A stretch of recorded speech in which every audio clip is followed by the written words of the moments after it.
young man is abducted at gunpoint. The kidnappers demand a fortune and threaten to kill.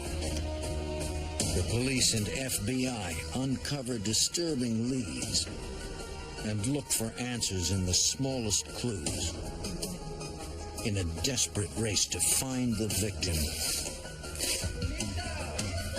and bring him home to his family.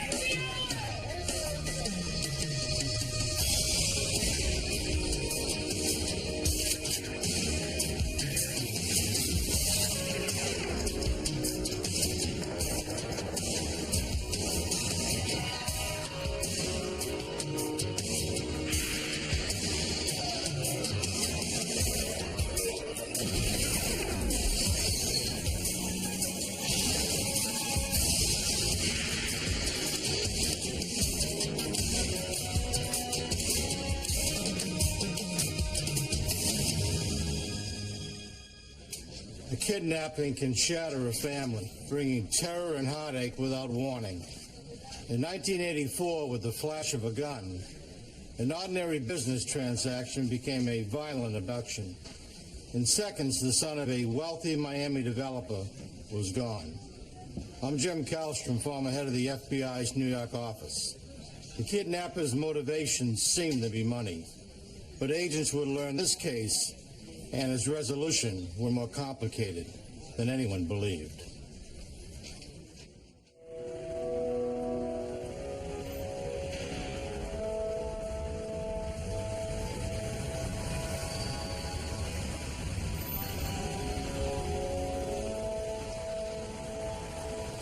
Miami, Florida, Tuesday, August 7th, 1984.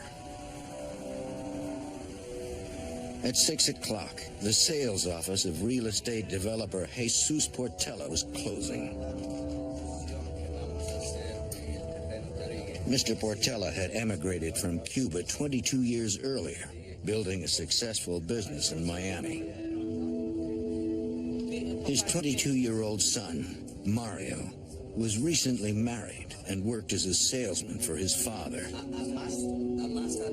as did Mario's uncle.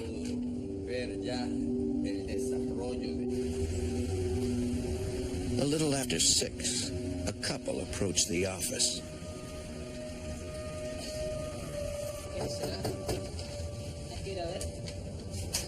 Mario and his uncle went out to talk with him.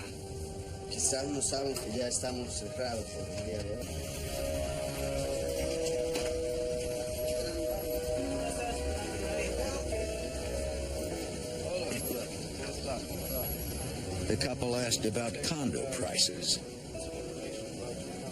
The man seemed anxious as they spoke. The uncle explained that the office had closed. He asked them to return in the morning. At the couple's request, he went inside to get some brochures for them.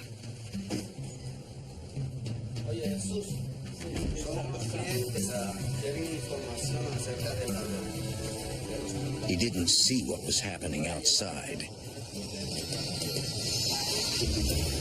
An armed man had pulled up, and the three were abducting Mario.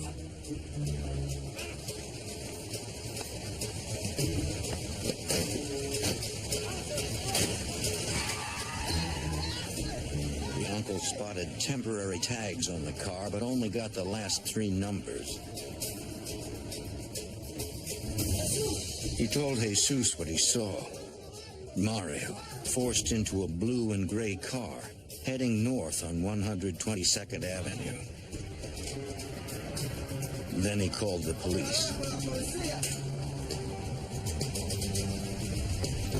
But Mario's father couldn't wait for the police to arrive. He went looking for his son.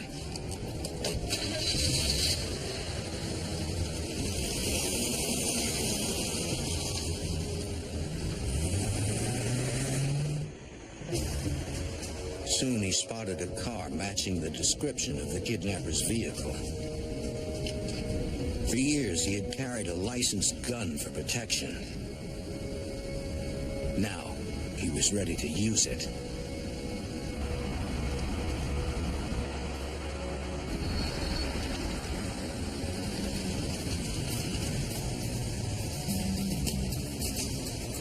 But it was the wrong car.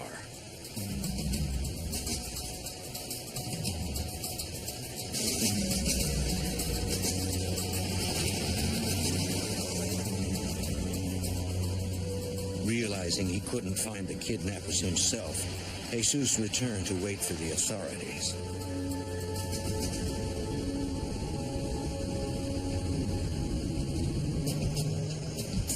The Metro-Dade police responded to the kidnapping call. For Detective Alvaro Romero, abductions were not unusual in 1984. At that time, we were inundated with kidnappings. We had probably one kidnapping a month related to narcotics or drug-related kidnappings, where the victims would either be involved in drugs themselves or possibly family members were involved in drug dealings. But detectives quickly realized Mario's abduction was different. Questioning Mr. Portela and recognizing the fact that he was a prominent businessman in the community led us to believe that it was not narcotics related and strictly a financial gain for the people who kidnapped his son. Less than an hour after the kidnapping, the phone rang. Hello? See? Speaking in Spanish, the caller asked for Mario. Mr. Portela didn't recognize the voice. No. ¿Quién habla? The caller then announced he was part of a terrorist group that was holding Mario for $3 million in ransom. Although no recording equipment was in place, a Spanish-speaking detective listening in identified the caller's accent as Colombian. The caller threatened to kill Mario if Jesus notified police or the FBI, and warned that the group was watching the Portela house and gave the address. The distraught father pleaded to speak with his son. Hello? The kidnapper announced he would call Jesus' home in 3 days. Hello? Police could not trace the call, but it helped them understand the type of criminal they were facing. We felt the kidnappers were very violent. They took precautions as far as the phone calls that they were making, and they were very serious in their threats. They knew what they were doing, and we took them very seriously. As with any kidnap for ransom, Metro-Dade police called the Miami field office of the FBI for assistance, and the case went to Special Agent John Gill. The FBI was involved from the very onset. The very fact that a large ransom was demanded caused it to fall into the jurisdiction of what we call the Hobbs Act. The Hobbs Act makes extortion affecting interstate commerce a federal crime, and Mr. Portela's business reached across state lines. The next day, Special Agent Gill wanted to talk with Jesus Portela, but not at the trailer or at home. He asked Jesus to meet him at an empty garage.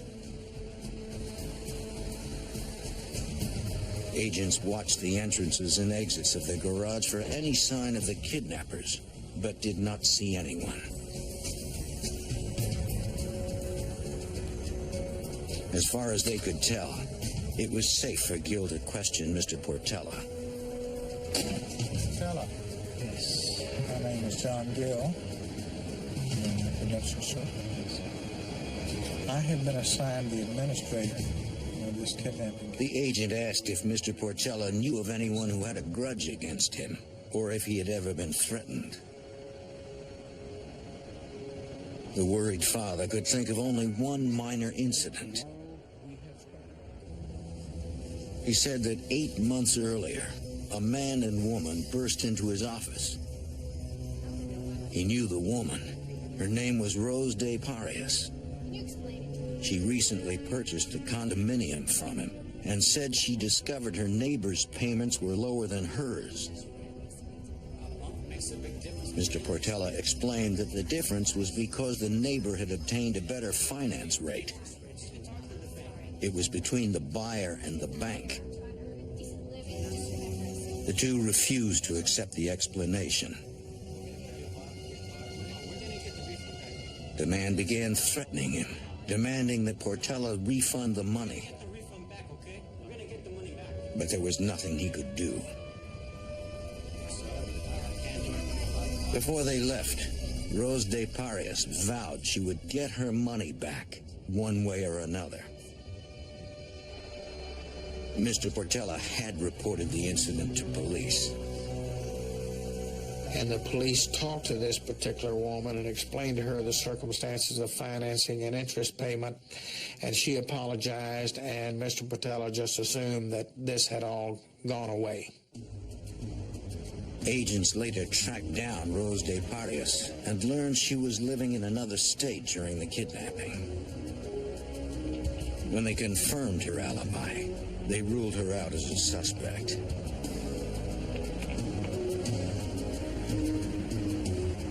Investigators were getting worried. With each day that passes, the chances of finding a kidnapping victim alive drastically diminish. They hoped the kidnappers would call again. And the victim, If they did, the reactive squad was prepared, having wired Jesus Portela's home and office with telephone tap and trace equipment. meet at his office, right? All right, I'll be there. Special Agent Gil Orantia and other investigators needed to be there to monitor the calls and run the equipment.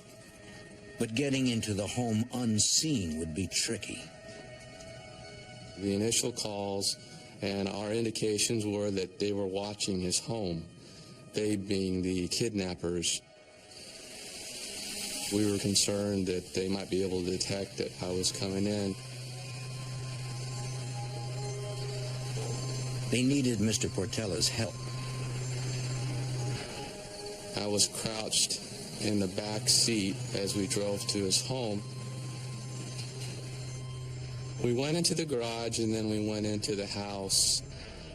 We wanted to be able to record the phone calls and be able to capture everything that was said to him regarding any ransom demands. Agents and Metro-Dade detectives would take shifts, staying with the Portela family 24 hours a day. They briefed Jesus on how to handle the calls. He would be the lead in the effort to get his son back. One of the things early on, obviously, was to determine if he's even alive or not. And we discussed with Mr. Portela some of the things that he could ask the kidnappers, which only Mario Portela would know, proof of life questions, if you would, that could come back to us to verify, yes, we know he's alive. In building a profile of Mario, with details about his life, including favorite foods and names of pets, the agents got to know the young man. Mario Portela was the all-American kid. He had gone to school. He had maintained outstanding grades. He had just gotten married to a young lady, and they were newlyweds with a bright future. Everybody loved him. The reason that this case was so traumatic for so many people is that so many people could identify with them. They were the type of family that we all aspire to be. As promised, the kidnappers called 3 days after the abduction.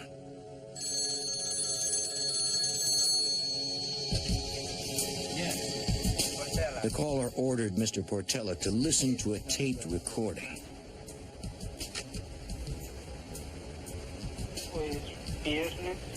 The voice on the tape was Mario. 1984. Hola, He pleaded with his father to pay the ransom money, warning the kidnappers was serious and would kill him if he called the police or the FBI. Agents reminded Mr. Portella to ask the proof-of-life questions, including what Mario's nickname was as a child and the name of the dog his wife used to have. The man agreed to call back with the answers.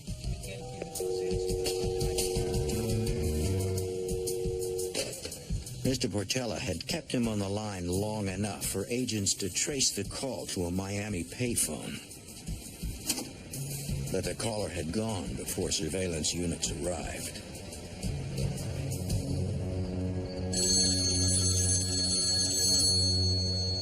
In the harrowing days after the kidnapping, Mr. Portella received several other calls. Speaking in Spanish, a different man talked vaguely and mysteriously of a business proposition apparently unrelated to the abduction. The demeanor of Mr. Portella at the time was, I really don't have time to talk to you about business because I have other problems. This individual indicated on several calls that he, in fact, was a person that could help solve the problems. His persistence in trying to communicate his involvement in whatever Mr. Portella's problem was caused us to be highly suspicious that somehow he was playing a role or a part in the kidnapping or the ransom demands. Jesus kept the man on the line, and investigators pinpointed the source of the call. It takes time to... Surveillance units made it to the scene in time to spot the person on the phone. They followed him to a fast food restaurant, where he emerged with a takeout bag.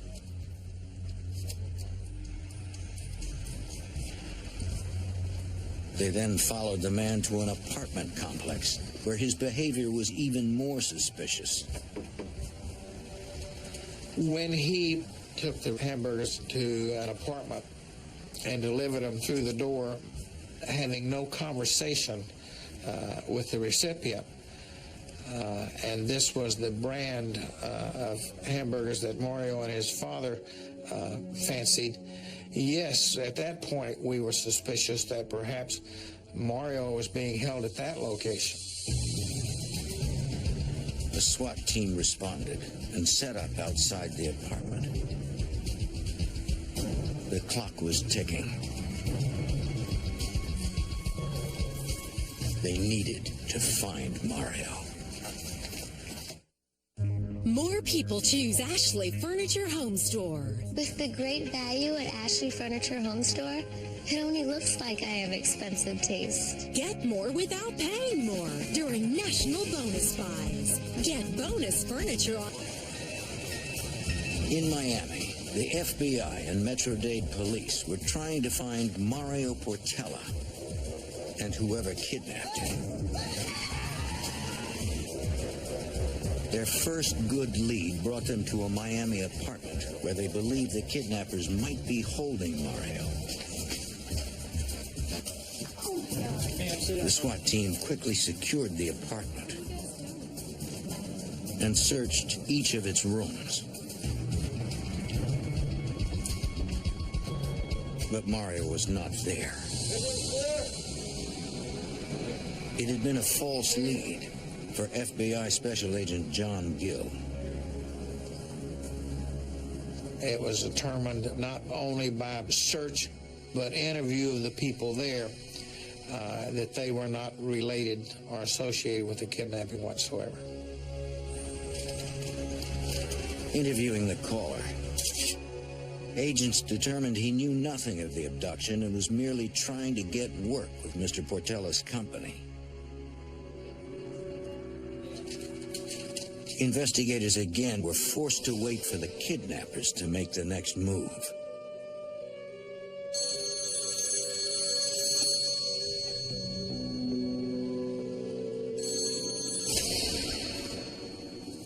Portella. It was the original caller. He answered the proof of life questions correctly, suggesting Mario might still be alive, and again demanded $3 million. As instructed, Jesus tried to keep the caller on the line. He said he had spoken to the bank and could only come up with 1/3 of the amount. As Mr. Portella negotiated, agents traced the call to another Miami payphone. Units were on their way. Eventually, the caller agreed to $1 million. Trying to stall longer, Mr. Portella said it would take time to get the money since the bank was closed for the night. But the man ordered him to have it ready when he called back in 3 hours with instructions for the drop. Once again, he disappeared before authorities could arrive. Within the hour, Mr. Portella met plainclothes agents at his bank. There, the FBI recorded the serial numbers of the bills that made up the $1 million ransom, so they could be traced when the kidnappers spent them.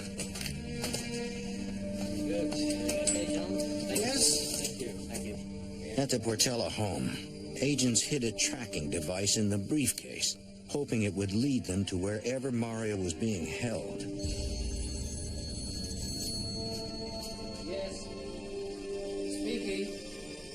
The kidnappers called on schedule and gave Mr. Portella directions for the ransom drop.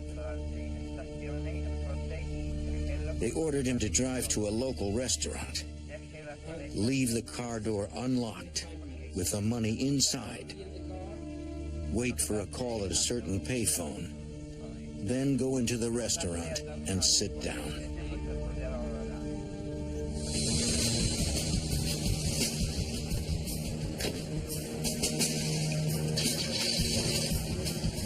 With the loaded briefcases, Jesus began the trip. The restaurant was in a tough and dangerous part of Miami. Undercover agents and Metro-Dade detectives were already there, watching. Agents also manned an empty apartment with a view of the restaurant. Jesus Portella arrived, carrying $1 million in cash and hoping finally to get his son back. But he would soon discover that nothing was as the kidnappers said it would be. The shocking crimes you know. This case started. Jesus Portella was on his way to deliver $1 million ransom in an unsafe part of Miami, hoping to get his son Mario back. The way he handled the troubling and dangerous situation impressed the investigators working with him, including FBI Special Agent Gil Orantia. For him to have endured what he did, I have all the respect for him in the world. He performed very, very well. He did the things we asked him to. He did things that probably most of us couldn't do. The FBI and Metro-Dade police had undercover personnel staking out the restaurant.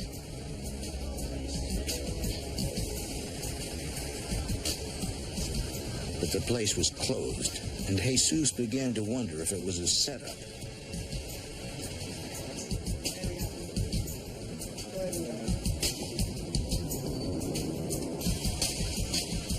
He found a payphone, though not where the kidnappers said it would be. He was nervous about leaving his car unlocked with $1 million in it. He hoped the kidnappers would call before anything happened to him.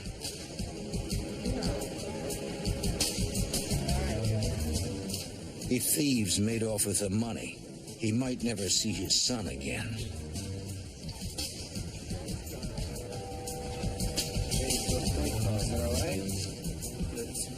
you around this area? Well, I'm waiting for a phone call. Don't you have something better to do? Or a phone call? Keep going.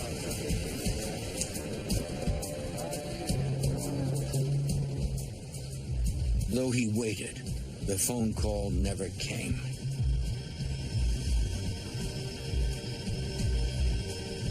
Eventually, Jesus had to leave with the ransom money, but without Mario.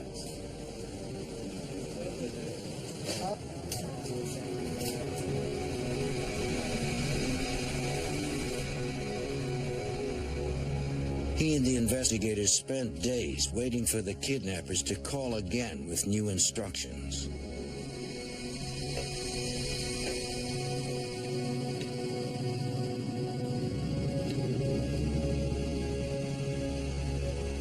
There were no ransom calls that came after the drop failed.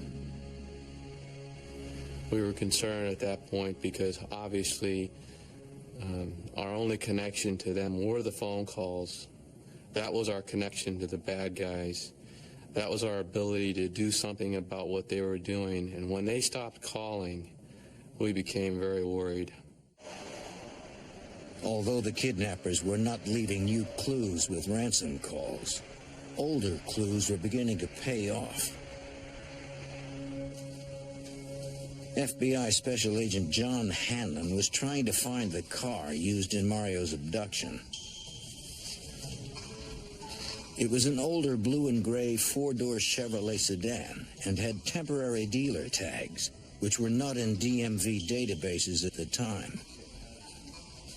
And of course, with a paper tag, it can't be traced, so the car looks perfectly legitimate and doesn't draw the attention of law enforcement. Hanlon knew used car dealerships sometimes illegally rented cars that were for sale, placing temporary tags on them.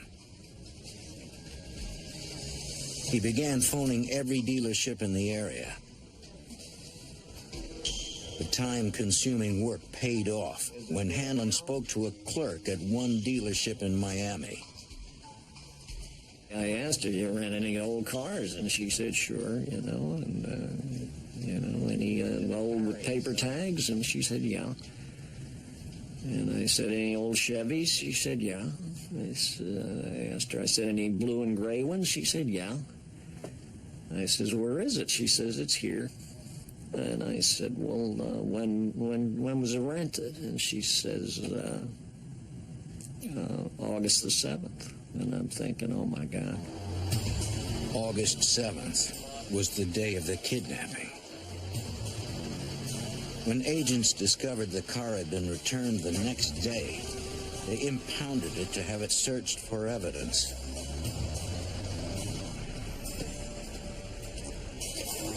Metro-Dade forensics technicians processed the vehicle. They found no usable hair, fiber, or fingerprint evidence. But they did find a keychain under the back seat. The FBI knew that Mario Portella drove a Volvo. So we barreled back over there, picked up the keys, and we showed them to the family members. Of course, they identified them. It meant that vehicle was most likely used to abduct Mario Portella. Checking records, agents learned a woman named Julita de Parias had rented the car.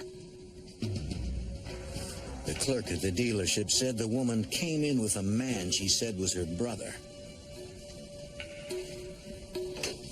Hanlon requested driver's license photos of Julita de Parias and her siblings. 9 days after the abduction, Hanlon met with the clerk who had rented out the car, showing her a photo lineup that included a picture of Julita de Parias, along with several decoy pictures. The clerk identified Julita de Parias immediately. Okay, let me ask you, would you look at it? Have you seen this individual before? Take a look at it. The clerk also identified the man who was with her. It was Julita's brother, Julio.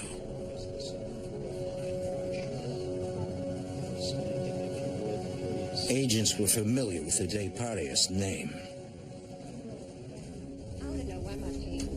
They remembered Rose De Parias was the woman who had had the dispute with Mr. Portela the previous year.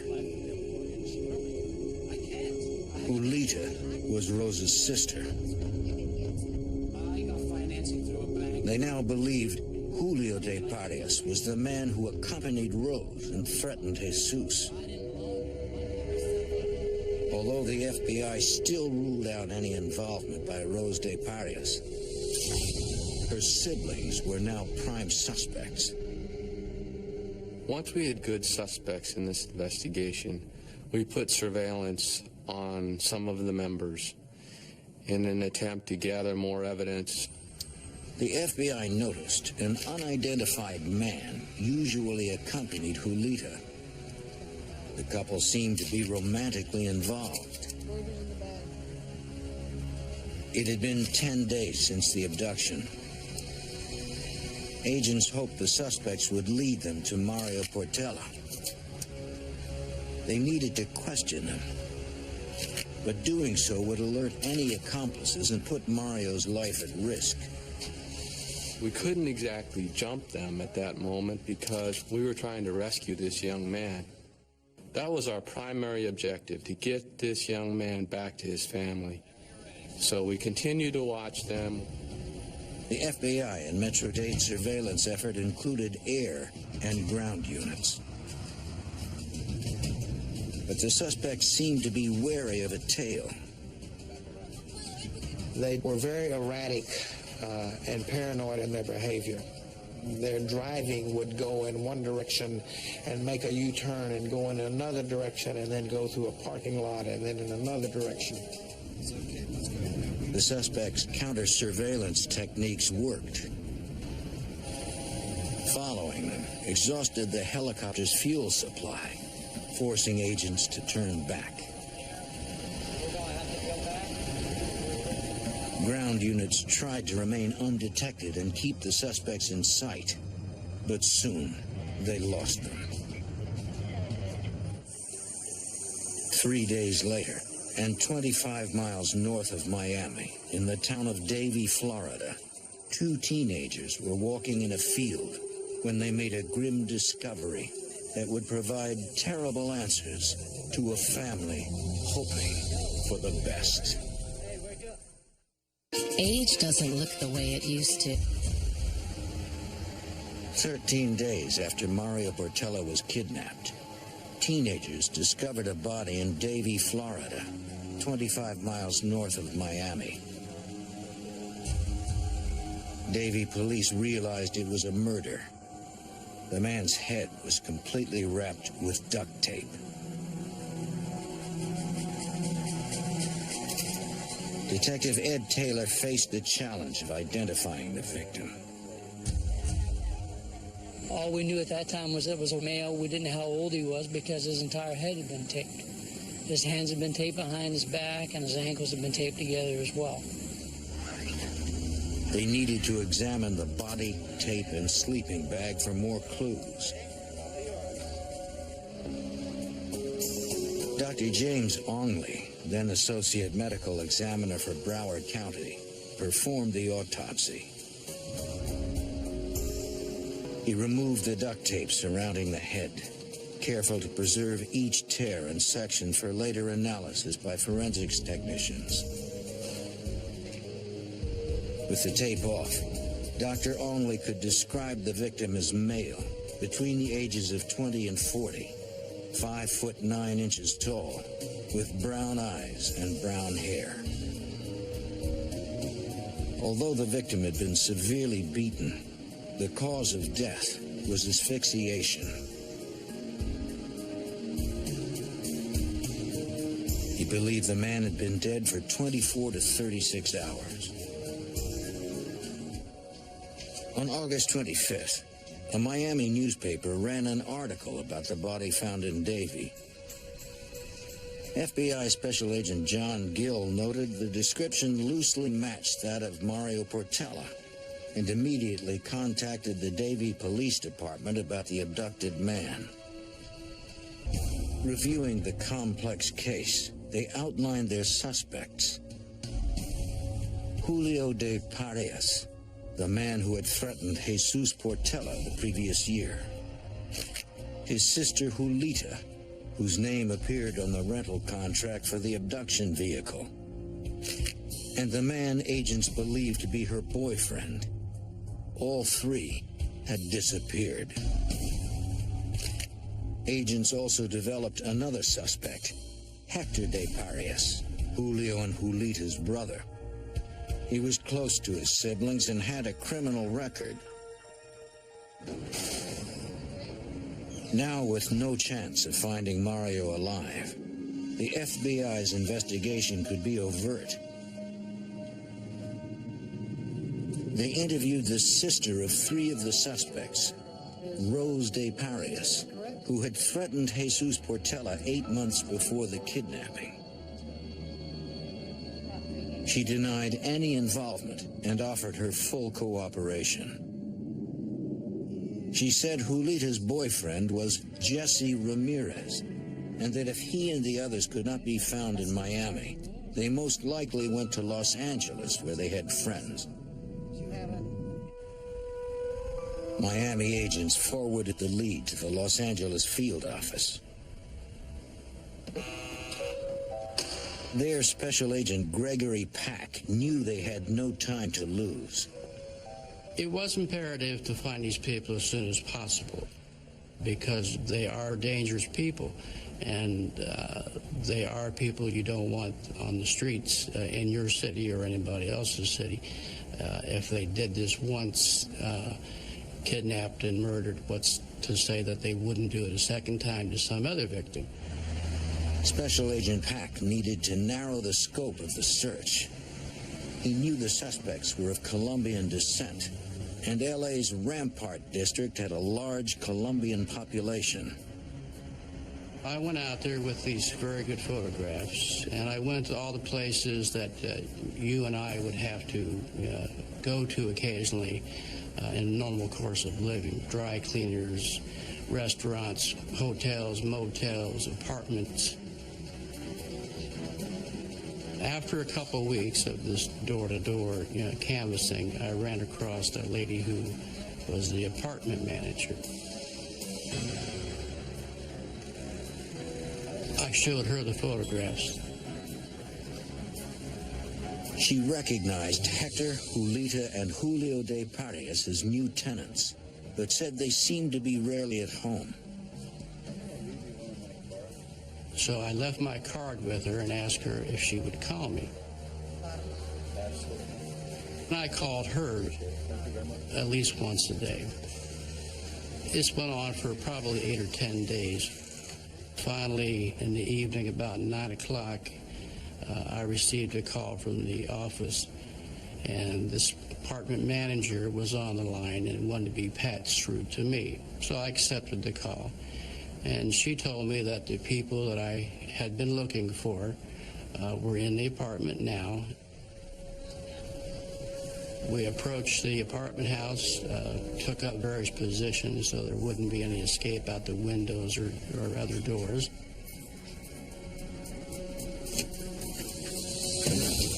And as we ran in the front door, there was a gentleman pointing a revolver at us. So we tackled him, wrestled a gun from him, took him into custody, and then there was another person there. The man with the gun was Julita's boyfriend, Jesse Ramirez. He was held on charges of assaulting a federal officer. The other man in the room was Hector de Parias, Julita and Julio's brother. He was held on a parole violation for drug possession and burglary. 2 suspects were in custody, but 2 were still at large. We knew Julita and Julio were still outstanding.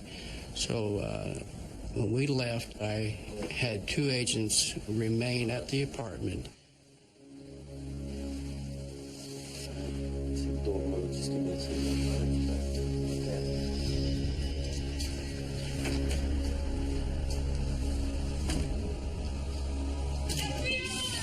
several hours later, Julita came back.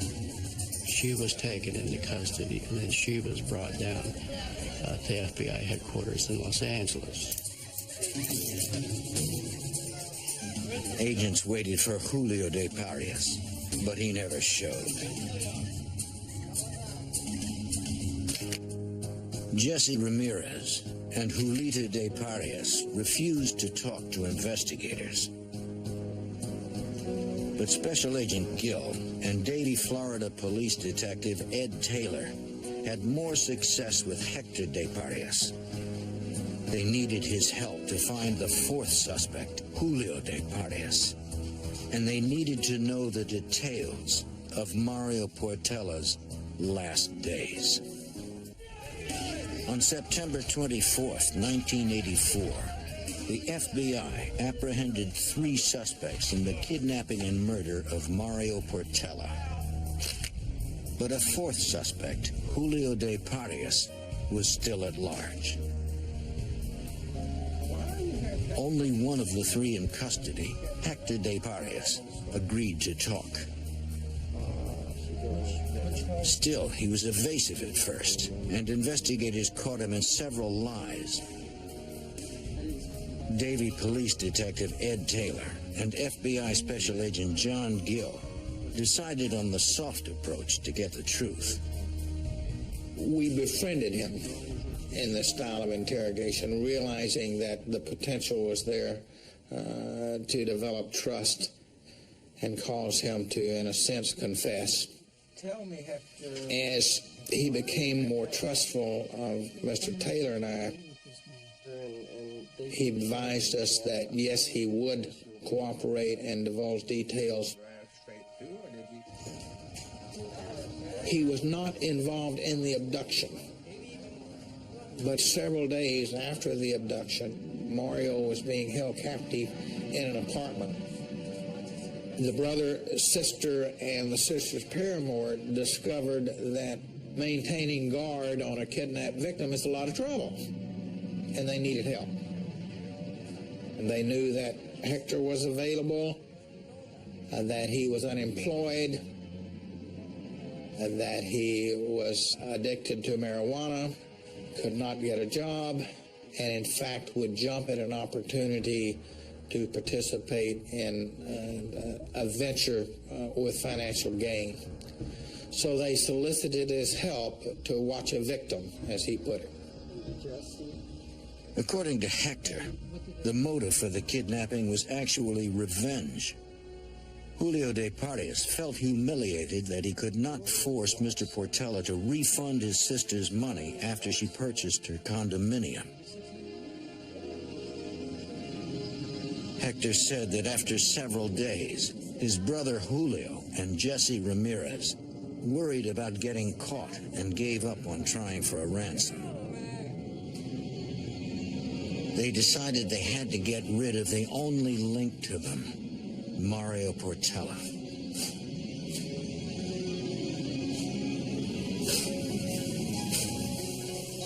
So on August 17th, 1984, 10 days after the kidnapping, they decided to murder him. Jesse Ramirez began wrapping Mario Portella's head with duct tape as he pleaded for his life and prayed. Hector claimed to have no idea of Julio's whereabouts, but he did know where Mario was held and murdered. A team of agents, detectives, and forensics technicians rushed to the apartment in Miami. They secured it as a crime scene and processed it for clues. Any evidence recovered might help put Mario's killers behind bars. But seeing it brought back to investigators the disappointment of not being able to save the young man's life. Special Agent Gil Orantia was there. As we entered this apartment, we saw a roll of duct tape on the side of a nightstand. We saw a bar that we believe was used to strike Mario with.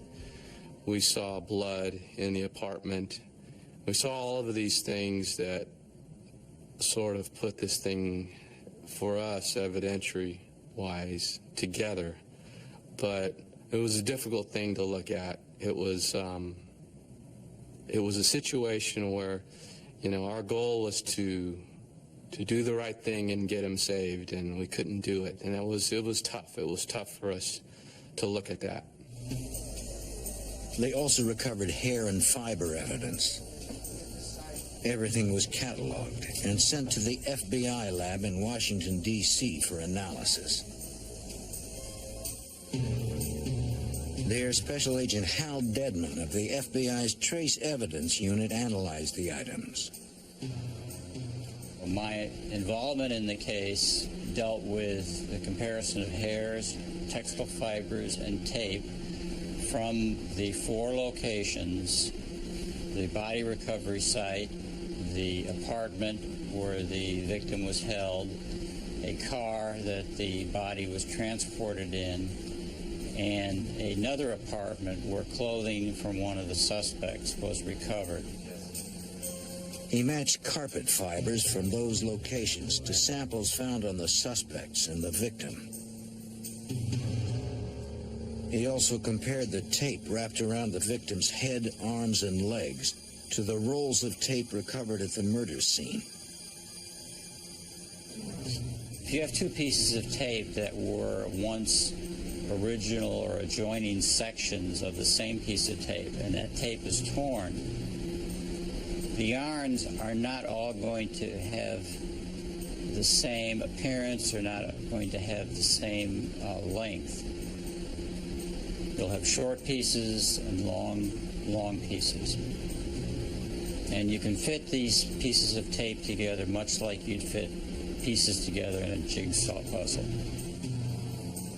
Special Agent Dedman determined the tear on the roll of tape from the apartment was a perfect fit with a piece of tape recovered from the victim's head. Jesse Ramirez and Julita de Parias were found guilty on kidnapping, extortion, and murder charges. Both were sentenced to life in prison. Hector de Parias pleaded guilty to the same charges and received 40 years. But the 4th suspect, Julio de Parias, was still out there. We believe that he could have fled to Latin America somewhere.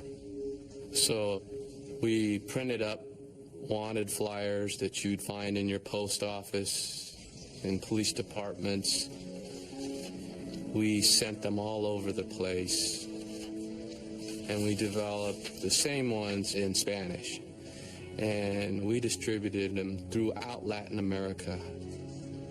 Almost 4 years after the kidnapping, in November of 1988, the FBI learned Costa Rican customs officials were holding a man who resembled the photo of Julio de Parias in the FBI's wanted poster. Special Agent Orantia flew to Costa Rica. The man did look like the photo, but it was his voice, the one from the ransom calls, that tipped Orantia off. I had listened to those phone calls over and over and over again, hundreds of times. I knew that voice. That voice was a part of me as much as anything's a part of me. So at the moment he opened his mouth, that was it. That was it. It cinched it. I knew it was him. The federal trial of Julio de Parias began 5 years to the day after Mario Portella's abduction. He was convicted of kidnapping, extortion, and murder, and sentenced to life. For the FBI agents who had gotten to know the victim's family, the convictions were important, but not the ending they had expected. This was a horrendous crime. For some type of justice not to come out of it would have been difficult for the community in Miami and for the family, and I'll be honest with you, for us too, the agents.